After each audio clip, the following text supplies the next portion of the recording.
ଜଣେ ଭାଇ ଥିଲେ, ବହୁତ ହି ମେହନତି, ବହୁତ ହି ଇଷ୍ଟପ୍ରାଣ, ଆଇଁଷ ଫାଇଁଷ ଖାଆନ୍ତିନି। ମୁଁ ଦିଟା ଏକ୍ସାମ୍ପଲ କାମ ପାଇଁ ଦଉଛି, ଆପଣ ବୁଝିଯିବେ ଏଇ କଥା।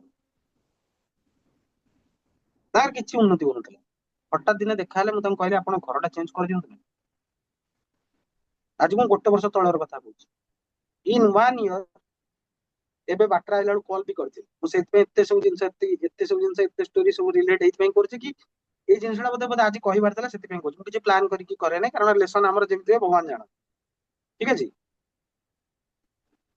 ୱିଦିନ୍ 1 ଇୟର 2 ପ୍ରମୋସନ ପ୍ରାଇଭେଟ କମ୍ପାନୀରେ, ଯୋଉଟା କି ପୁରା ଷ୍ଟଲ ହେଇକି ପଡିଥିଲା। ୱିଦିନ୍ 1 ଇୟର ଭାଇଙ୍କର ବଡ ଭାଇଙ୍କର ବାହାଘର ହେଇଗଲା, ତାଙ୍କ ବାହାଘର ଖୋଜା ଚାଲିଛି।